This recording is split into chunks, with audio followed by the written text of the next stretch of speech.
Muy buenas noches, Venezuela. Bienvenidos todos. Este es su espacio. La Fuerza es la Unión, una presentación de Frigoríficos NIS, el placer de la carne, ubicado en la planta baja del mercado popular de Chacao. Es también una presentación de Supermercado Madrid, ubicado en la calle de Chacao Diagonal, a la Plaza Bolívar de ese municipio.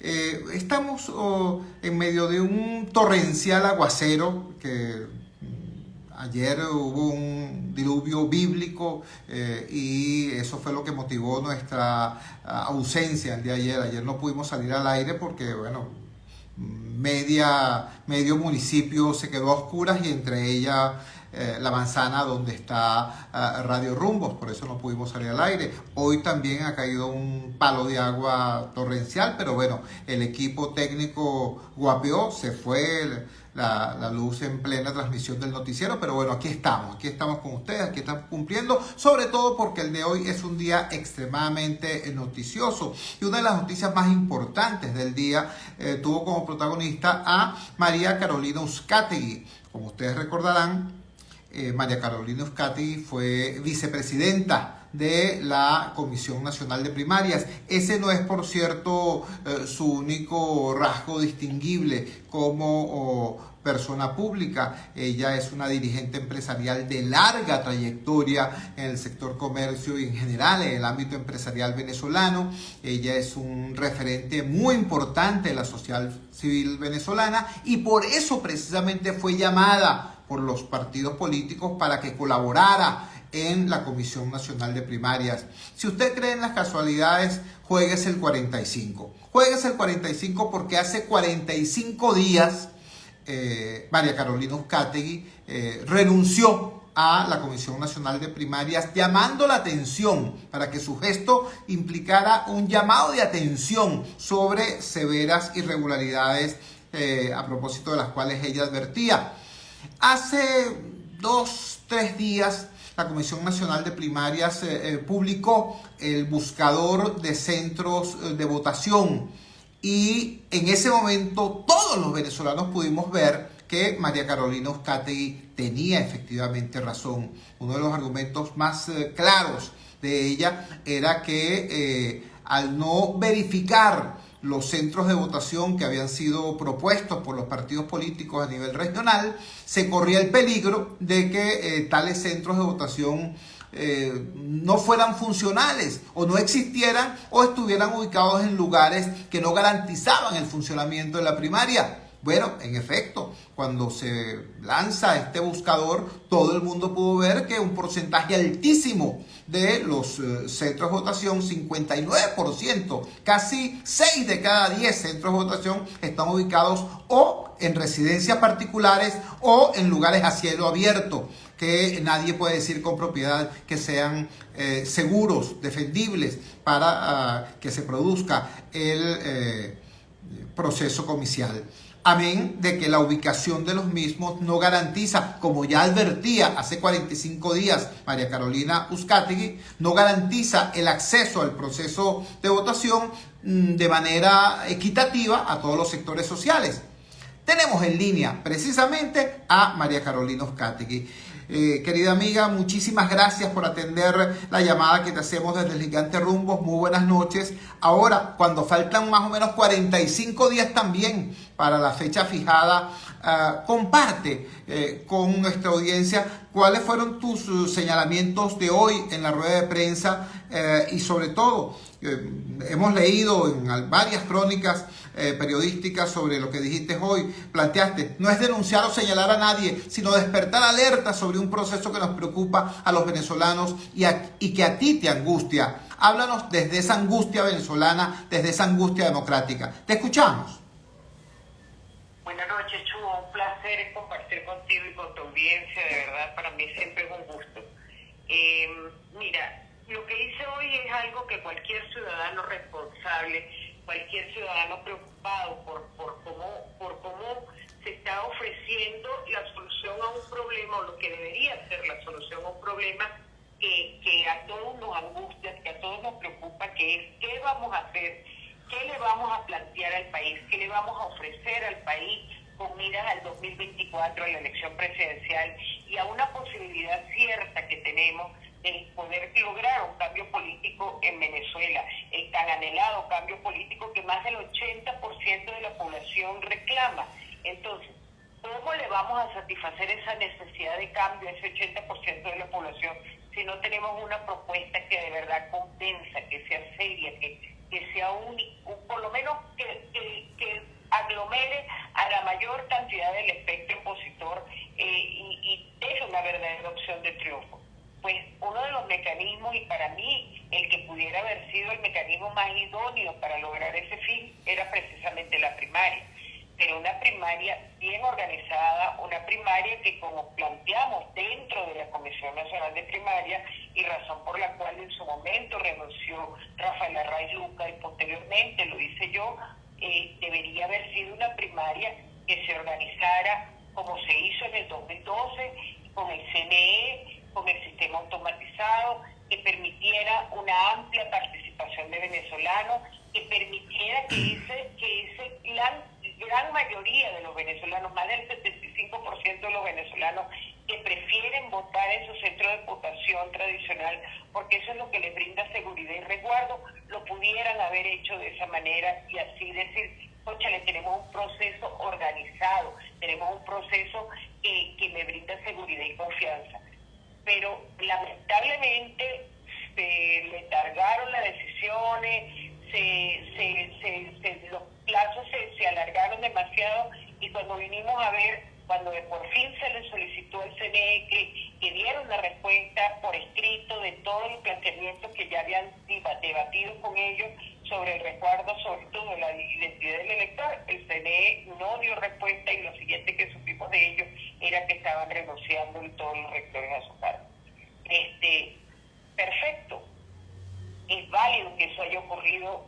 No culpo a la Comisión Nacional de Primaria por haber tenido que tomar un rumbo diferente, pero sí, hoy, cuando después de haber recorrido el país y después de haber visto las propuestas de centro de votación, nosotros podemos notar que no se logró un número importante de centros de votación, pero por sobre todas las cosas, un número importante de mesas que permita que de verdad la mayor cantidad de venezolanos y bueno, el número de centros de votación también, que la mayor cantidad de venezolanos cuente con las condiciones, con los espacios necesarios para poder ejercer su derecho al voto de manera segura y confiable.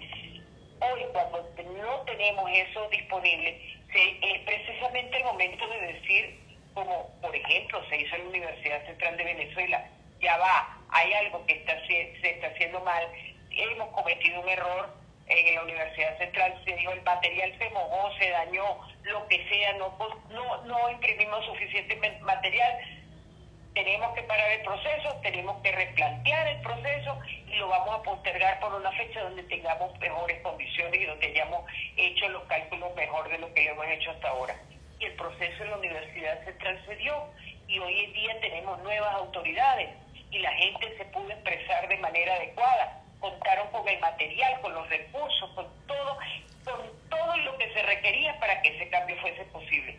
Eso ocurre hoy en Venezuela y no tenemos la capacidad de decir, ya va, no se dieron los centros de votación, no estamos en condiciones, vamos a replantear, vamos a ver si este nuevo CNE nos puede ofrecer la oportunidad de hacerlo automatizado, vamos a ver si hay otra forma de llegar a un acuerdo y presentarle una alternativa política al país, una alternativa realmente válida y viable para el 2024.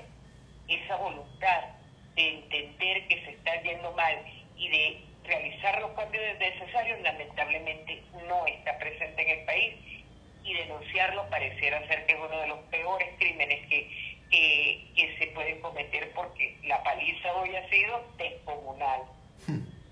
Bueno, si yo fuera tú, no me preocupara tanto por ese elemento. Estamos conversando con María Carolina Uzcategui. María Carolina Uzcategui es una voz referente muy importante de la sociedad civil venezolana. Es una dirigente empresarial de impecable trayectoria. Para decirlo claro, es una mujer venezolana que se abrió paso desde la provincia, desde un estado tan conservador como los estados, como la región andina, en una importante carrera de servicio público desde el ámbito empresarial, desde el ámbito de la sociedad civil. Por eso, como los partidos políticos necesitaban desesperadamente darle credibilidad al proceso de primarias, la invitaron para que fuera vicepresidenta de la Comisión Nacional de Primarias y ella aceptó ese reto y trabajó con fuerza.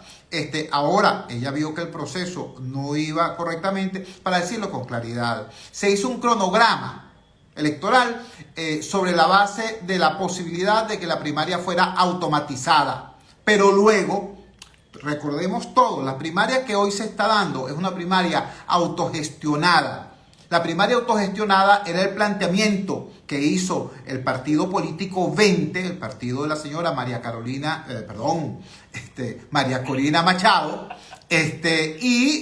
por cierto, es el ámbito en el cual coincidió también el gobierno. El gobierno al final descabeza el Consejo Nacional Electoral para no prestar ayuda a la Comisión Nacional de Primaria y así obligarnos a todos a una primaria autogestionada, entre comillas. Entonces, un cronograma hecho para una primaria automatizada fue remendado para una primaria autogestionada y no dieron los tiempos. Cuando yo me busqué en el fulano buscador de centros de votación, apareció que yo debo votar en un espacio al descampado que está ubicado entre el bloque 12 de Ruiz Pineda, Caricuao, y la parte de atrás de la biblioteca Aquiles Nazoa. Mira, ese centro de votación va a durar media hora, conociendo como yo conozco la zona.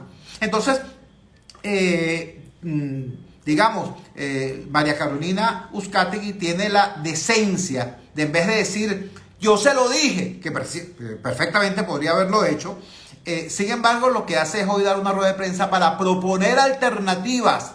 Cuéntanos, María Carolina, ¿cuáles son las alternativas que propusiste hoy para, en efecto, cumplir con la tarea? Porque la tarea no es hacer una primaria de cualquier manera, sino hacer una primaria bien hecha. ¿Te escuchamos? Exactamente.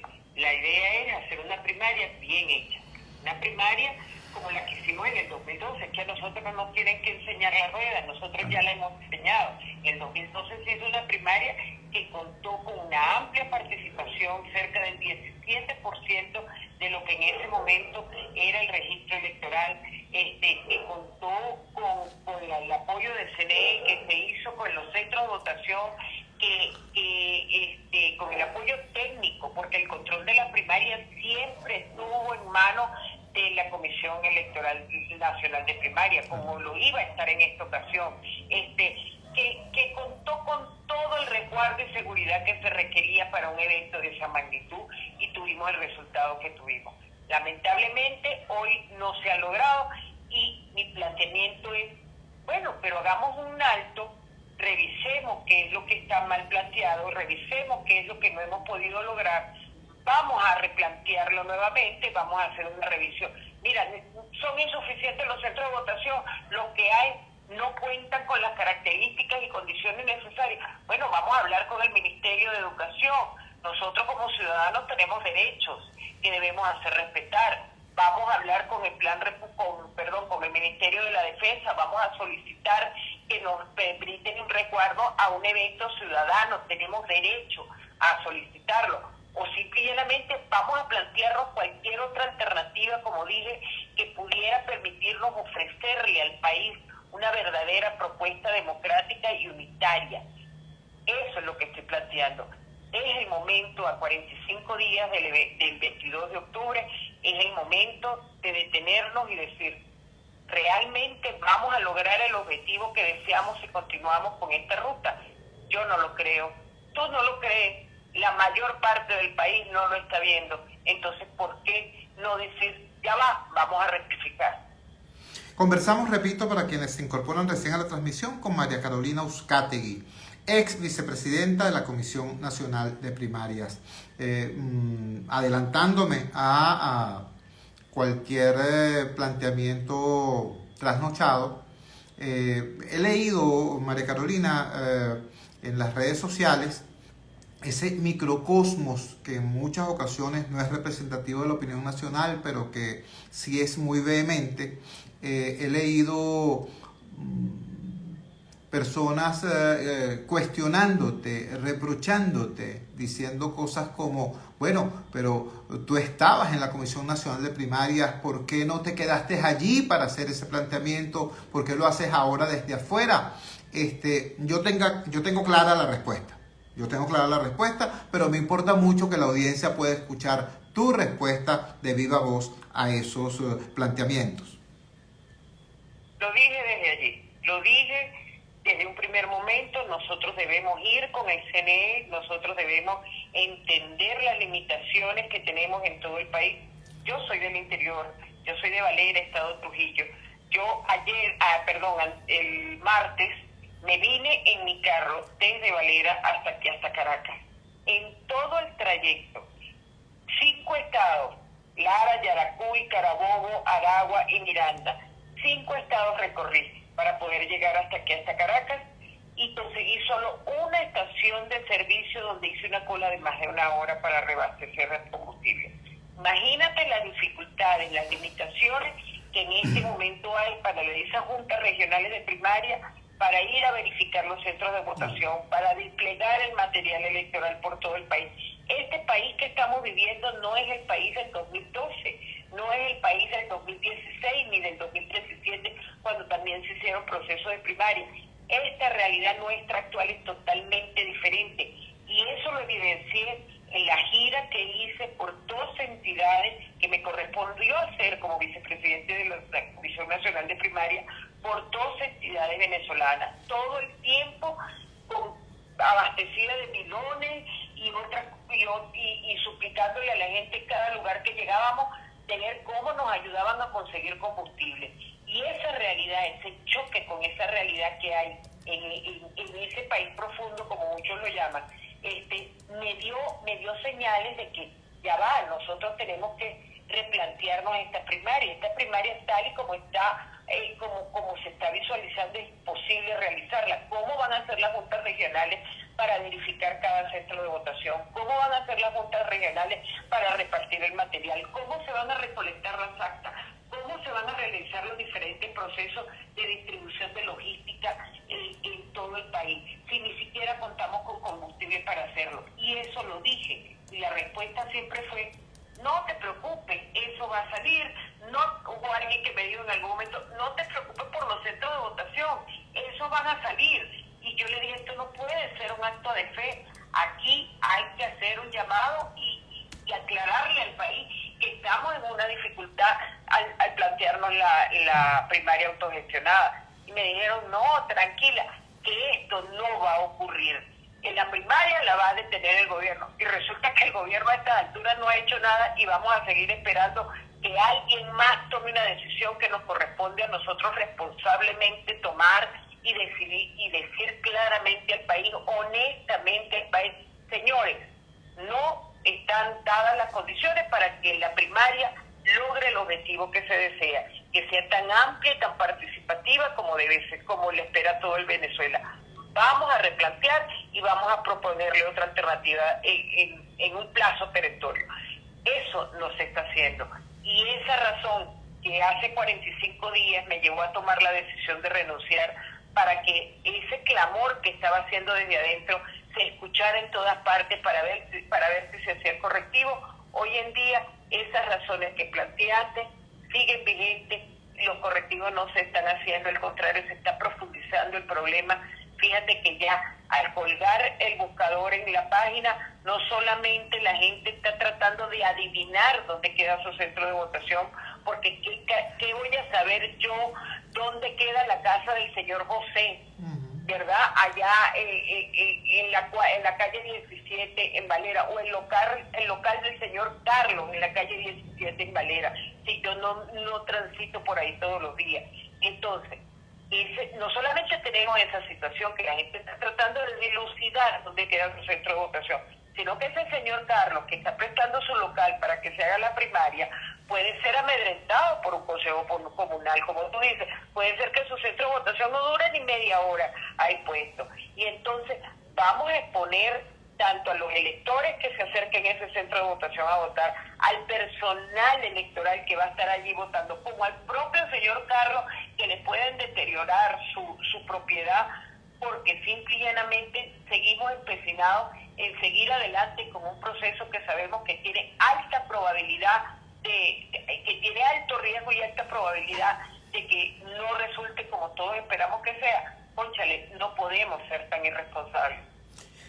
María Carolina, te queremos agradecer enormemente que hayas tenido la decencia de haber planteado esto cuando lo planteaste. Tú lo planteaste hace 45 días atrás. Lo planteaste con el grito que significó tu acto de renuncia. Y dentro, antes de esos 45 días, también lo planteaste en el seno de la comisión. Hace 3 días apareció el buscador de centros electorales y todos pudimos constatar que en efecto eso que tú habías dicho hace 45 días era verdad. Y hoy lo que estás planteando, no estás denunciando a nadie, no estás diciendo que hicieron una piratería, que trabajaron mal, que lo hicieron de manera desordenada o que confiaron ciegamente en una información que no era 100% confiable. No, no estás diciendo eso. Estás diciendo, vamos a hacer un alto para que el 22 de octubre no sea un fiasco, sino reprogramemos lo que hay que hacer para hacerlo bien. Eso es lo que estás planteando y esa valentía es la que te agradezco. Muchísimas gracias, María Carolina. Muy buenas noches. Buenas noches, Chugo. Un placer, un abrazo. Era María Carolina Uzcategui, ex vicepresidenta de la Comisión Nacional de Primarias. Repito, para quienes dicen, eso es un saboteo, yo quiero recordarles amorosamente, respetuosamente a todos, como nosotros los venezolanos y los venezolanos demócratas, cuando nos dijeron, vamos para la calle, vamos a la marcha, que la marcha es el camino para salir de esto, ¿no? Si alguien en ese momento hubiera levantado la voz para decir, epa, ese no es el camino, cambiando piedra por plomo no es el camino, enfrentando a la Guardia Nacional con escudos de cartón piedra o de latón, ese no es el camino. Si alguien lo hubiera dicho, le hubieran dicho, ¡estás saboteando! Pero pasó la historia, pasó la vida y demostró que ese no era el camino, ¿verdad?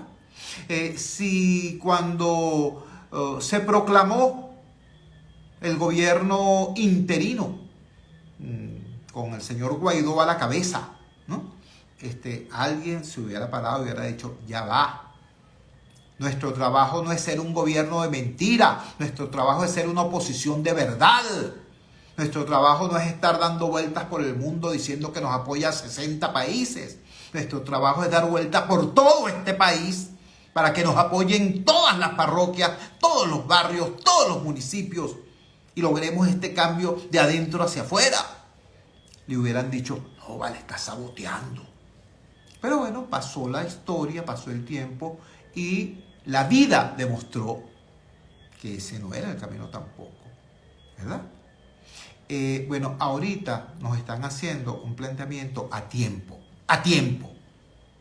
45 días antes del 22 de octubre nos están diciendo, epa, ya va.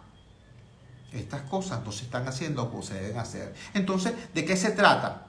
¿De introducir los correctivos o de actuar desde la soberbia? Porque si se actúa desde la soberbia, nos puede ocurrir igualito que en las ocasiones que ya yo mencioné. El planteamiento es ese. El planteamiento es interesantísimo. Diela Goncalves, una muy importante oyente del programa, dice, ¿cómo esa señora va a decir que el gobierno los iba a ayudar? Por favor. No se trata de pedirle al gobierno que nos ayude. Se trata de exigir como ciudadanos los derechos que nos corresponden. La plataforma tecnológica del Consejo Nacional Electoral no es del PSUV, es de Venezuela. Los centros de votación ubicados en las escuelas y liceos de todo el país no son del PSUV, son de Venezuela. Y nosotros somos ciudadanos venezolanos. Esa pelea había que darla. Y no se dio o no se dio a tiempo. Porque así como el gobierno no nos quería ayudar, había gente dentro de la oposición que tampoco quería esa ayuda. Había gente que decía, la primaria es un acto privado, es algo de nosotros solos. Y resulta que la primaria no es un acto privado, es un acto público, es del país, de todo el país, de todos los venezolanos, no es propiedad de un grupito, o por lo menos no debía hacerlo. Eso es lo que planteaba María Carolina Oncati, y esa valentía es exactamente la que yo le agradezco. Cuando son las 8:25, vamos a la siguiente pausa comercial y ya regresamos con muchísimo más de La Fuerza. La fuerza es la unión. Me sale apagado el teléfono, chamo. Bueno, vamos a un comentario breve y después vamos a la identificación de planta. Dale, pues. Tu móvil o laptop a vozdeamerica.com e infórmate de lo que ocurre en Estados Unidos y el mundo. En redes sociales informamos cada instante. Búscanos como Voz de América, una fuente confiable de noticias de América, Washington. Vozdeamerica.com. Y continuamos con La Fuerza es la Unión. Regresamos a La Fuerza es la Unión y queremos, bueno, en realidad, confieso, teníamos previsto para este momento una conversación con la gente de la Unión Nacional de Caficultores. Se produjo una importante reunión a la que asistieron una gran cantidad de venezolanos y venezolanas que trabajan sembrando café, cosechando café, tostando café. Ellos, bueno, tienen dos cosas. Por un lado, el orgullo de ser, bueno, los padres, por así decirlo, del excelente café venezolano, un café que hoy está ganando premios a nivel internacional por su estupenda calidad. Y también tienen otra condición, son unos sobrevivientes precarios, porque ese café por el cual usted paga, ¿qué te digo yo? El equivalente a casi $6 por medio kilo. De eso le llega al productor una cantidad ínfima, pero ínfima en realidad. Y ese excelente café venezolano, quienes siembran, quienes trabajan, quienes bregan ese excelente café venezolano, están, bueno, viviendo una situación extremadamente precaria. Sin embargo, al parecer, Mati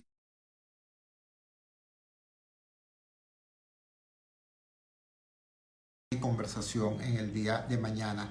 Aprovecho entonces el tiempo para compartir con ustedes una nota de los colegas del portal de Radio Fe y Alegría, una nota absolutamente insólita. Con la firma de la colega Eira González nos traen la siguiente información. En Paraguaipoa, en la Guajira venezolana, rechazan la entrega de la biblioteca pública al SEBIN. Voy al texto. Este 6 de septiembre empezó a circular una resolución de la alcaldía del municipio Guajira, en el estado Zulia, que otorga al Servicio Bolivariano de Inteligencia Nacional, SEBIN, la biblioteca pública Juyou, ubicada en Paraguaipoa, mediante un comodato por 2 años. Esta resolución había sido validada en la población de Sinamaica el 30 de agosto de 2023. Los voceros de los consejos comunales del casco central de Paraguaipoa, además de líderes, docentes, organizaciones indígenas y los concejales de la parroquia Guajira, rechazaron de manera contundente la entrega de las instalaciones de la única biblioteca que es patrimonio del pueblo a la policía de la zona. Los reclamantes manifestaron que nunca les consultaron sobre esa decisión que afecta a la población estudiantil y a los docentes de la Guajira. A través de una llamada telefónica a Radio Fe y Alegría, quienes se oponen expresaron su solicitud a la alcaldesa del municipio, Indira Fernández, para una reunión en las instalaciones de la biblioteca para este jueves 7 de septiembre, es decir, hoy, a las 10 de la mañana, con el fin de dar a conocer sus planteamientos. Fermín Montiel, líder del municipio Guajira, declaró que la sede de la biblioteca no se puede ceder en comodato a un cuerpo de seguridad porque es de gran utilidad para los estudiantes de la región fronteriza. Nos sentimos indignados, afirmó, porque esta acción es atentatoria en contra de la memoria de los grandes maestros que tuvo La Guajira, como Ramón Paz y Albino González, maestros de maestros. Por eso no estamos de acuerdo con esta resolución que nunca fue consultada, manifestó Montiel. Por su parte, José David González, coordinador del Comité de Derechos Humanos de La Guajira, hizo un llamado a la alcaldesa de la localidad a revertir la resolución emitida desde su despacho. Marcelo González, docente de la localidad, señaló que están sorprendidos por la noticia. Desde el año escolar 2022-2023 tomamos la iniciativa de recuperar la sede de la biblioteca y hemos promocionado libros de utilidad al pueblo. Actualmente, la Biblioteca Pública Huyou, que significa ojo de lluvia en lengua guayú, ubicada en la avenida principal de Paraguaypoa, no cuenta con aires acondicionados ni con alumbrado eléctrico, no tiene buena pintura ni sala de informática. Esta es la situación de esta biblioteca pública en Paraguaypoa, en La Guajira venezolana. Tiene severos problemas y el gobierno municipal, el gobierno nacional, el gobierno regional, si tiene algo que ver con esto, en lugar de atender los requerimientos de la comunidad y dotarla de aire acondicionado, pintarla, dotarla de electricidad, dotarla de internet, entonces agarran el local y se lo dan al SEBIN. Al SEBIN. Una cosa absolutamente escandalosa. Cuando son las 8:31 de la noche capitalina, vamos a la siguiente pausa comercial. Vamos a identificar la valiente señal del gigante Rumbos y ya regresamos con muchísimo más de La Fuerza. La fuerza es la unión.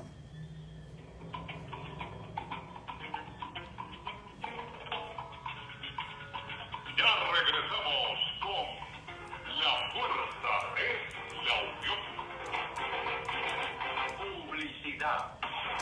Vamos a la playa. Convierte tus fines de semana en unas largas vacaciones. Posada Mansión Dujet. Villas equipadas con cocina, nevera, aire acondicionado. Disfruta de Néstor Luis Rivero, querido amigo. 24 horas. Posada Mansión Dujet. En el mismo periodo de Boca de Chile. A solo 2 horas y media de Caracas. Te esperamos los 365 días del año. Reservaciones por los teléfonos 0414-303-2476 y 0414-131-3998. Síguenos, @tu Posada Mansión Dujet.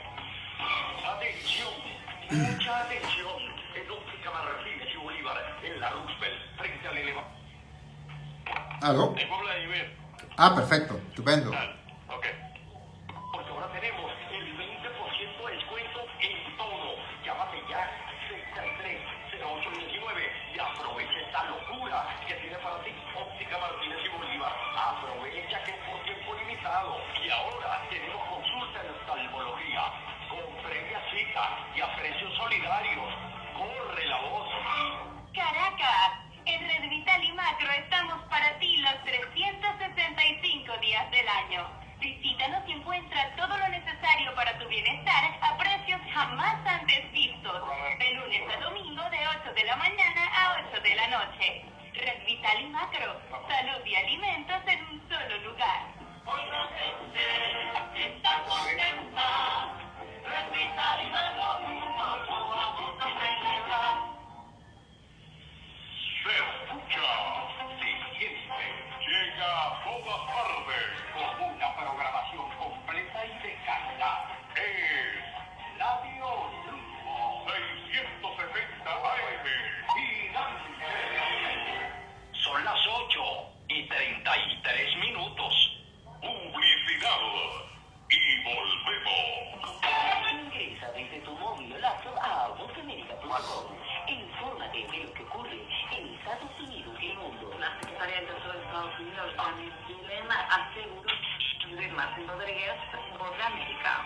En redes sociales informamos a cada instante Desde la Casa Blanca reporta Jorge Agobián de la Voz de Jorge Agobián. como Voz de América, una fuente confiable de noticias. El comunicador popular, Chuo Torrealba, en La Fuerza es la Unión.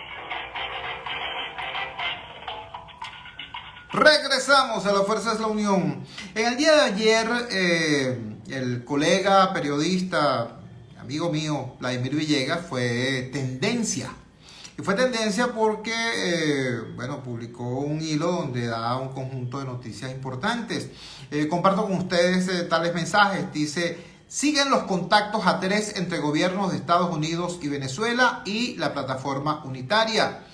USA está dispuesta a aliviar sanciones. Ayer la plataforma insistió en libertad de presos políticos, levantamiento de todas las inhabilitaciones, acuerdo humanitario, fecha de elecciones y que las mismas sean competitivas. El gobierno de Maduro rechaza habilitar a quienes pidieron sanciones e intervención extranjera, con el argumento de que la Fuerza Armada no lo entendería. Siguen las conversaciones, pero la habilitación de María Corina Machado está más que descartada, porque de ganar sería abrir la puerta de la prisión a altos funcionarios y dirigentes del PSUV. Repito, estos mensajes hicieron que nuestro amigo Vladimir Villegas se convirtiera en tendencia el día de ayer en las redes sociales. Lo tenemos en línea en este momento porque, repito, esto es noticioso de verdad. En primer lugar, el solo hecho de que se pueda afirmar que continúan las conversaciones a 3 entre el gobierno, plataforma y gobierno norteamericano, gobierno de Maduro y plataforma unitaria, es noticia, en primer lugar, porque habría que ver si es verdad que es la plataforma unitaria como tal la que está participando de estas conversaciones y cómo es que resucitó. Buenas noches, Chu, un gran placer saludarte a ti y a toda la audiencia, y saludo a todos los compañeros de Radio Rumbo, del Gigante Rumbo. Fíjate, Chu, hoy el propio gobierno de Estados Unidos confirmó esa información que yo di. Lo confirmó diciendo pues que efectivamente estaban esas conversaciones. Esas son reuniones que yo no tengo muy claro cómo es que se están dando, pero lo cierto es que hay contacto, digamos, entre las partes. Hay una forma de conversación que tienen allí, en la cual precisamente están abordando sus puntos. También anoche, el propio presidente Maduro y el propio Diosdado Cabello confirmaron ese planteamiento que yo señalaba en la mañana, en el sentido de que no habrá, digamos, habilitaciones para personas que hayan participado en temas de sanciones, violencia, etcétera, etcétera. Y bueno, eso que dicen ellos, no te vistas que no va, esa es la línea que hasta ahora sostienen. Ahora, ¿eso quiere decir que van a ser inhabilitados todos? No lo tengo claro. O que se van a mantener todas las inhabilitaciones, no lo tengo claro. ¿Puede abrirse la puerta para que unas sí y otras no? Pues es una hipótesis con la cual hay que trabajar. Pero, fíjate, Chubo, ¿quiénes son los interlocutores? La plataforma unitaria es el dato que yo tengo. Ahora, la plataforma es una mutación de lo que era el G4, primero el G8, el G9, el G5, el G4, o sea, todos los G mutaron en lo que es la plataforma unitaria, que, bueno, es una estructura que no tiene la misma composición de la anterior Mesa de la Unidad Democrática, es un derivado de todos estos subgrupos en los cuales ya se dividieron estos G que ya yo te decía. Lo importante de este dato es que efectivamente esa conversación, y bueno, ya sabemos que la oposición venezolana no tiene nada que ofrecer en la mesa al gobierno venezolano. Todo lo que el gobierno venezolano quiere lo tiene Estados Unidos. Y de hecho la negociación petrolera ha avanzado por eso, porque efectivamente hay algo concreto que le interesa a ambos: petróleo, a Venezuela venderlo, que se explote, y a Estados Unidos mantener sus reservas y mantener el negocio petrolero también, digamos, fuera del alcance total de otros países. Ahora, en el caso de lo que se está negociando, pues la línea dura del gobierno hace que las cosas sean muy difíciles para la oposición. Fíjate, ahora apareció María Carolina Uzcategui pidiendo que se suspendan las primarias, que se convoque incluso con el CNE, y yo dudo de que sea una jugada individual de ella. No sé cuál será el juego que está detrás de esto, pero evidentemente todo indica que el camino a las primarias se va a convertir en un viacrucis de aquí al 22 de octubre, si es que antes no son abortadas. ¿Por qué? Porque hay varios recursos en el Tribunal Supremo de Justicia que hubo. 2, además Diosdado Cabello ha dicho pues que van a investigar el financiamiento, que no hay forma de que la primaria pueda ser financiada con ayuda internacional, etcétera. Y lo otro, bueno, también ha dicho que el uso del registro electoral es indebido, porque nadie ha autorizado a la plataforma unitaria, a la comisión de primaria, a utilizar el registro electoral. Es decir, todo parece indicar que el gobierno no va a dejar avanzar las primarias mucho tiempo, y eso plantea diferentes retos para la oposición. El primero de ellos, pues, buscar un mecanismo que le permita conseguir un candidato. Otro punto, Chu, antes de darte la palabra, que seguramente vas a apuntar algo como debe ser.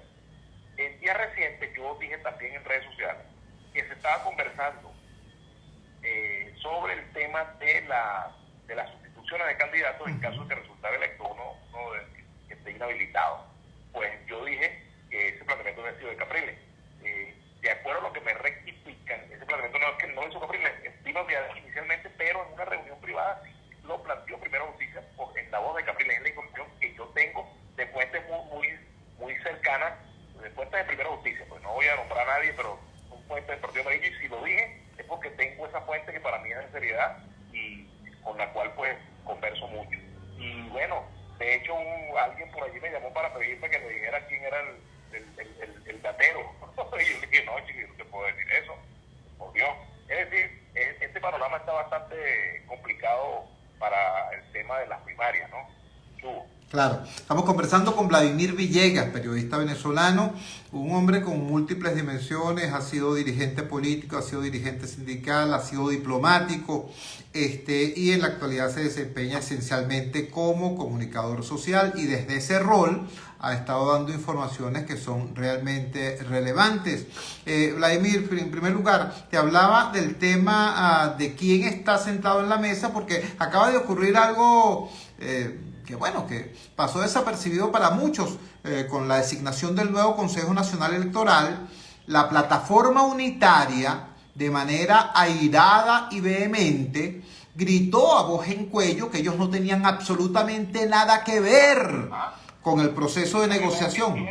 ¿Aló? Y también me desmintieron cuando yo pensé que había negociaciones para el CNE. Exacto, te desmintieron a ti y a muchos que habíamos sugerido eso. Sin embargo, luego se produjo el resultado y fue evidente que partidos involucrados con la llamada plataforma democrática estaban ciertamente negociando y obtuvieron un resultado de esa negociación. Nada más y nada menos, Exactamente. Entonces, por eso la pregunta sobre quién Carrizo es quien está sentado, si es la plataforma unitaria o si es algún fantasma resurrecto. A mí me cuentan que quien está llevando la negociación, el jefe de esta bueno, están Gerardo Bley, es lo que me comentan, y también Barbosa, es lo que me han dicho. Yo pregunté eso y eso fue lo que me dijeron. Bueno, seguramente van a decir que no, que sí, que no, pero lo cierto es que ya el gobierno de Estados Unidos acaba de confirmar que efectivamente hay esas conversaciones, y evidentemente pues no es la comisión negociadora que está en México, esta es efectivamente la plataforma unitaria, es lo que yo tengo entendido. Correcto. Ahora, de eso se deriva, Vladimir, una nueva pregunta. Cualquier tipo de movimiento que se haga frente a lo que tú señalas que es una escalada, y yo estoy de acuerdo contigo, una escalada contra la primaria, cualquier tipo de movimiento que se haga va a requerir de la existencia de algún nivel de coordinación política, de alguna instancia donde se puedan concertar estrategias y unificar agendas. Ahora, eso no parece verse en el horizonte. La plataforma es una instancia de existencia epiléptica, o por lo menos intermitente. La delegación en México prácticamente no existe. La Comisión Nacional de Primarias es eso, una comisión electoral. Y una reunión de candidatos no es una dirección política, porque los candidatos están diseñados para competir y no para colaborar. ¿Qué perspectiva ves tú, Vladimir, de que la oposición se dote ciertamente de una estructura de mínima coordinación para hacer las cosas que hay que hacer? Si hay primarias, para garantizar que las mismas se den. Si no hay primarias, para cubrir el objetivo, porque el objetivo no es hacer primarias, es tener una candidatura unitaria. ¿Qué posibilidades tú ves de que se produzca ese nivel de coordinación? Bueno, Chubo, fíjate, yo veo lo siguiente. Si no hay primarias, te voy a decir algo que a lo mejor va a sonar una locura. Va a haber varios candidatos de consenso. Dios. Porque yo veo muy difícil que se pongan de acuerdo toda la amplia gama de factores opositores en torno a un solo nombre, a menos que sea por estado de necesidad y que surja una persona que efectivamente pueda ser aglutinador. Hasta ahora esa persona no existe como tal. La candidata que tiene mayor apoyo de acuerdo a las encuestas Es la señora Machado, así es. Pero ella no reúne las condiciones para ser una candidata de consenso, primero porque está inhabilitada y segundo por su propia naturaleza. Ella no es una mujer de consenso, ella es una mujer de ruptura. No es una mujer de consenso, más bien es un factor que agrieta a las fuerzas políticas, más allá de que esté generando un apoyo popular muy importante, que eso hay que reconocerlo, ¿verdad? Pero ella no tiene la capacidad de unir, no es esa figura que, como tú muy bien lo señalas, ella es una candidata, no es la lideresa de toda la oposición, y va a lograr hacerlo porque allí hay muchas cuentas pendientes entre todos ellos, ¿no? Ahora, lo que yo sí veo, es que el gobierno, saca tajada como siempre, y hay algo que es muy importante que se ha dicho en estos días. Por ejemplo, el hecho de que el gobierno puede ganar, lo decía en este día Daniel Ceballos en una entrevista, yo le dije, el gobierno puede ganar las elecciones con 10-15% en vista de la dispersión opositora. Y en el ambiente no hay todavía la disposición plena de ir a un consenso entre todos los factores. Fíjate, hasta en ADN, Bernabé, las cosas están complicadas. Me han dicho, por ejemplo, que a Bernabé, uno de los datos que me han dado por ahí, es probable que incluso hasta le pueden quitar la administración de la tarjeta porque no ha cumplido con las normas que se establecieron en la decisión del TCJ. Es decir, el ambiente es muy de dispersión. Ahora, ¿quién tendrá la capacidad de montar un andamiaje de ingeniería política que permita unificar todos esos retazos? Es difícil saberlo, es muy complicado, ¿no? Así es. Vladimir, quisiera ahora plantearte algo, una inquietud que tengo y que nace de mi trabajo comunitario, que nace de mi trabajo en los sectores populares, y es algo que realmente me preocupa, porque por un lado, ya saliéndonos de los entresijos del tema opositor y saliéndonos incluso de los entresijos del tema gobiernero, lo cierto es que tenemos un gobierno al cual muy poca gente quiere y tenemos una dirección política opositora en la cual muy poca gente confía. Y eso es trágico para un país, para el conjunto del país, y además en medio de una crisis económica importante y en medio de una emergencia humanitaria brutal, esa situación de tener a un gobierno de minorías y a una oposición con escaso prestigio, bueno, es el campo propicio para que se incremente la inestabilidad, sencillamente, y pudiera pasar cualquier cosa. ¿Qué caminos ves tú para que se produzca algún tipo de enseriamiento, tanto en el gobierno como en la oposición, en una circunstancia como esta? Porque el gobierno sigue recurriendo a sus mismas estrategias de siempre, al divide y vencerás, que, por cierto, las carencias políticas de la oposición se lo facilitan. Entonces, ¿qué caminos ves tú para que ese peligro que nos afecta a todos, seamos de una u otra tendencia, pero que afecta a los venezolanos, se cierne con preocupación sobre el país? Bueno, mira, yo el camino que veo es que la sociedad no partidista tome la palabra. ¿A qué me refiero? No desde una perspectiva antipartido, sino emplazando a los liderazgos, sobre todo los liderazgos opositores, a entender la responsabilidad que tienen con esta Venezuela de hoy, con esta generación y con las que vienen. Es decir, evidentemente, pues, hay muchos sectores de la sociedad que están, padeciendo represión, padeciendo carencia. Los profesores universitarios, conoce muy bien esa situación en lengua, los estudiantes también, pasando trabajo porque en los liceos se da clase 2 días a la semana, en las escuelas lo mismo, la represión que hay, la situación del salario que no alcanza, los jubilados. Es decir, hay un conjunto de factores de la sociedad que son los motores del descontento, que son los que expresan ese descontento producto de lo que sigue en Venezuela. Esos sectores, tendrían que activarse para exigir de la dirigencia política que actúe de acuerdo a lo que la hora está exigiendo. Yo creo que, no sé si es alguien que decía, o no sé si fue en Argentina o en qué lugar, hay una consigna que decían con la dirigente a la cabeza, con la cabeza de los dirigentes.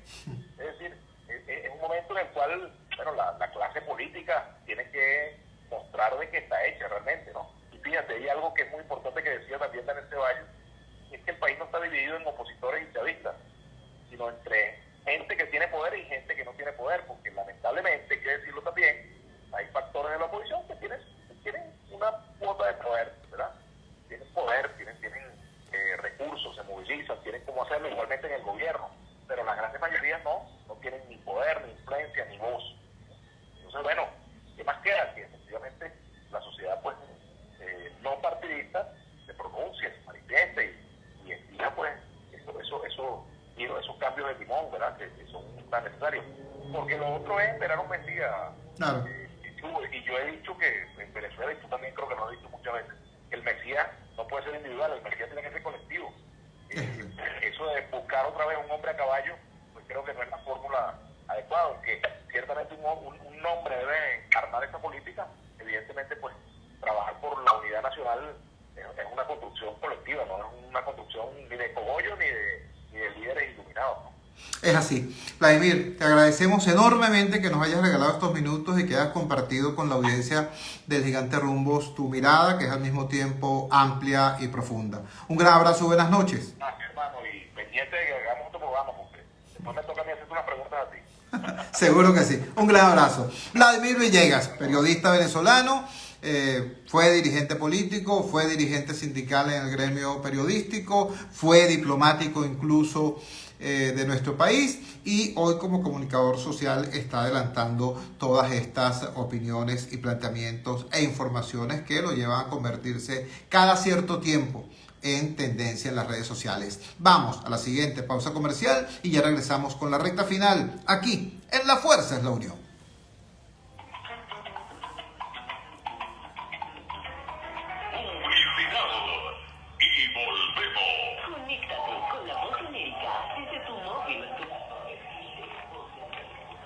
Señor Chugo, último bloque. Seguro, Giancarlo, gracias. Después de la cortina entramos, ¿yo? Gracias. Muchas gracias. Gracias a usted, que tenga buena noche.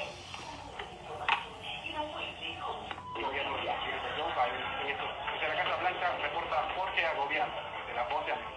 Ángela González, Voz de América, Nueva York. José Parralete, Voz de América, Miami. VozDeAmerica.com. Y continuamos con La Fuerza es la Unión. Regresamos a La Fuerza es la Unión. Venimos de conversar con María Carolina Uzcategui, ex vicepresidenta de la Comisión Nacional de Primarias. María Carolina Uzcategui nos dice, privadamente nos contaba, según el buscador de centros de votación, el lugar donde yo debería votar en la primaria es un sitio que queda muy cerca de la oficina que yo tuve durante toda la vida en Valera. Me puse a buscarla y no la encontré. Yo les conté ya a ustedes que mi centro de votación supuestamente es un lugar a cielo abierto, es decir, al descampado, en plena calle, pues, entre el bloque 12 de Ruiz Pineda, en Caricuao, y la parte de atrás de la biblioteca Aquiles Nazoa. Ahí supuestamente van a montar un tenderete para que la gente vote. Esa es más o menos la situación general. 59% de los centros de votación están ubicados en lugares al aire libre o en casas de familia. Vaya usted a saber. 59%, casi 60%, 6 de cada 10, nada más y nada menos. Por un lado. Por otro lado, conversamos con Vladimir Villegas y él nos estaba explicando la marcha de estas conversaciones subrepticias. No son secretas, pero tampoco son del dominio público, entre el gobierno norteamericano, el gobierno de Nicolás Maduro y unas personas que dicen hablar en nombre de la plataforma unitaria. Mientras eso ocurre en el submundo de la política, ¿qué ocurre en el mundo real? ¿Qué ocurre en ese mundo donde usted vive, mejor dicho, donde usted sobrevive y donde cada día sale corriendo a buscar en cuánto está el dólar paralelo y en cuánto está el dólar del Banco Central, que ya los dos son igualmente escandalosos, por cierto? ¿Qué ocurre en ese mundo real? Bueno, cierro el programa de hoy comentando una información que nos traen los colegas de Tal Cual Digital. Según la Organización de Naciones Unidas, aumentó a 7.7 millones el número de migrantes y refugiados venezolanos. Voy al texto. La Plataforma de Coordinación Interagencial de las Naciones Unidas reportó un aumento de la cantidad de migrantes y refugiados venezolanos. De acuerdo con la herramienta, hay un total de 7.710.987 migrantes venezolanos en el mundo. Según la plataforma de la ONU, para el cierre de agosto, unos 6.527.164 venezolanos estaban radicados en países de América Latina y el Caribe, es decir, 84% de la cifra total. Estas cifras representan la suma de refugiados, migrantes y solicitantes de asilo venezolanos reportados por los gobiernos anfitriones. No necesariamente implican identificación individual ni registro de cada persona e incluye un grado de estimación según la metodología de procesamiento de datos estadísticos utilizada por cada gobierno. Como muchas de las fuentes de los gobiernos no toman en cuenta a venezolanos según un estatus migratorio regular, es probable que el número total sea en realidad muchísimo más alto, señaló la plataforma.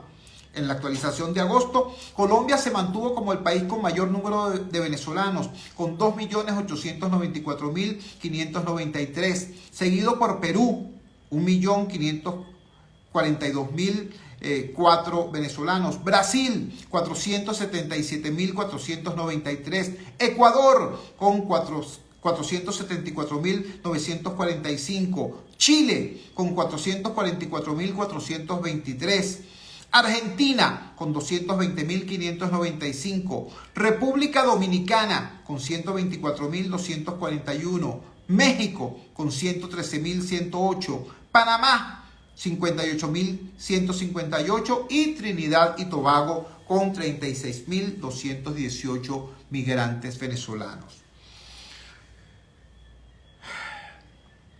Uno ve esto, yo por lo menos veo no solo cifras. Detrás de cada número hay un nombre y un apellido.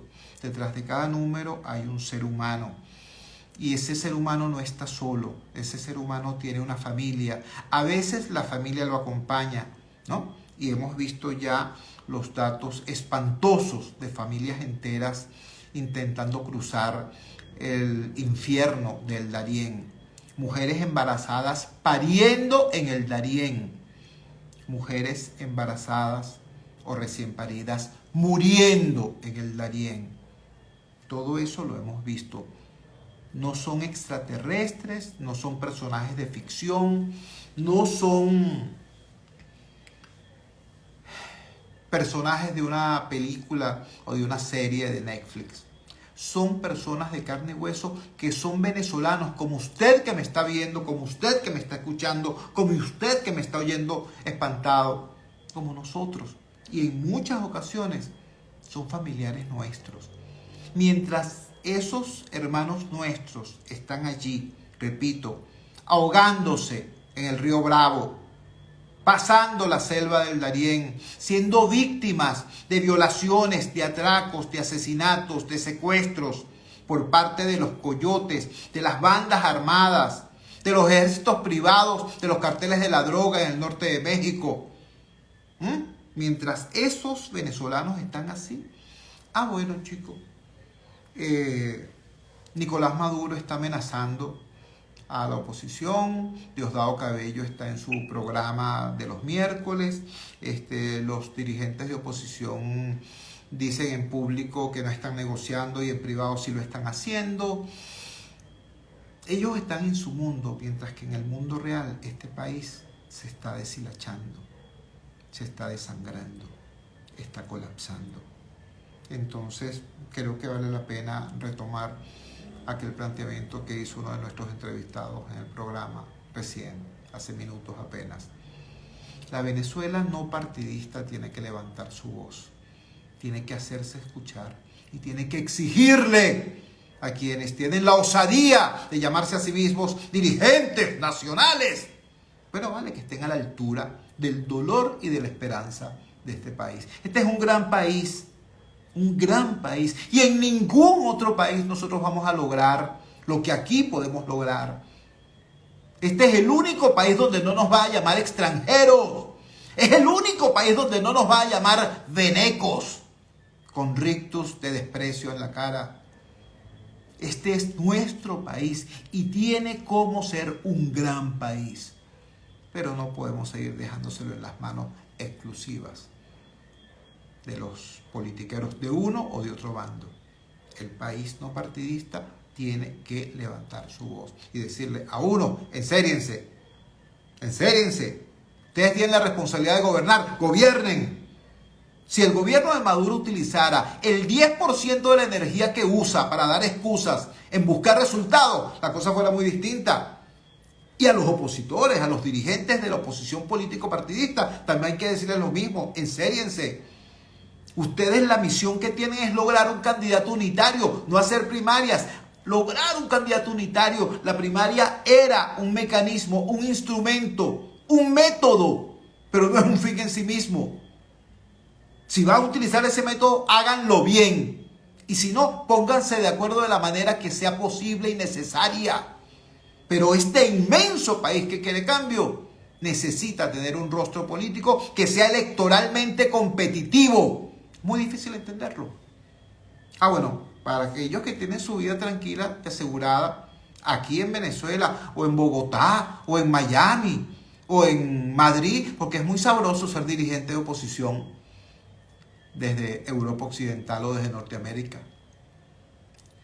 Pero para quienes estamos acá, luchando, trabajando, peleando, sobreviviendo 6 años más de madurismo, es algo que este país ni resiste ni merece.